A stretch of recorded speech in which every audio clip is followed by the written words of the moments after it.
When it comes to working with pipe, there are a lot of specialty tools that you can use to accomplish a lot of tasks, but I'm going to show you using a few simple, more basic hand tools how you can accomplish most of the same thing. So the first thing we want to do is measure the pipe for its diameter. In my case, that is 6 5/8 of an inch. And now using a square and a torpedo level, I can set those together, level out the torpedo level, and then mark the center, which in this case will be 3 5/16 of an inch.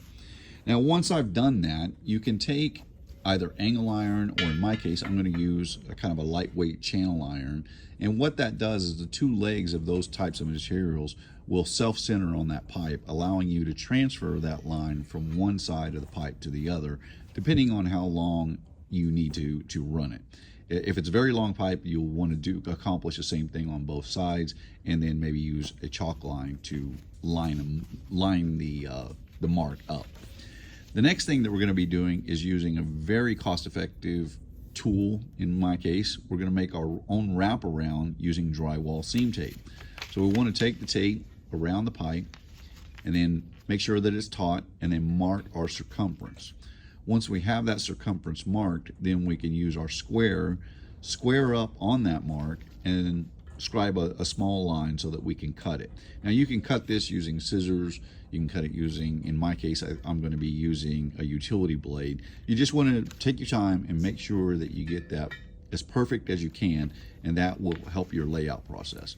So once I have this cut, then I'm going to go back and just double check it just to verify that I didn't make a mistake and I do have an actual true circumference of that pipe. That way, when we go to fold this paper over to pick up our halfway point and then our quarter points, that it will land correctly.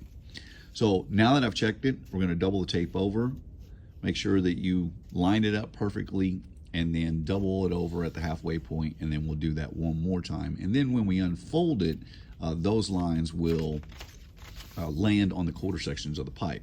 One further thing that you can do, which is what I'm going to do here, is once I have that tape doubled over, I'm going to take a pair of scissors and I'm going to just put a small nip on the corners, and that creates a little triangle that will seat exactly where your pencil mark needs to go. It just makes it a little easier for laying out when you go to wrap the seam tape back around the pipe to lay it out. Now, again, take your time here, double check it, make sure that you have it accurate. Once you do, lay out your four corners, or your your 0 degree, 90 degree, 180 and 270 degree, and then we can go back to extending those lines with either angle iron or a channel iron, as we did in the first example.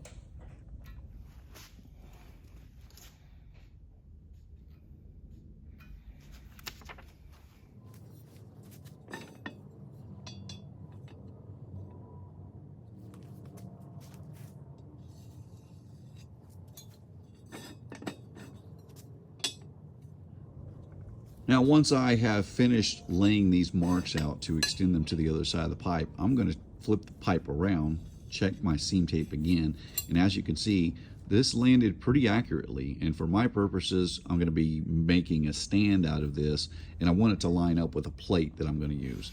And that's how you can use just a few simple hand tools to accomplish some of the things that you can do with more specialized tools for working pipe that are quite a bit more expensive. I appreciate you guys watching, and I'll see you in the next one.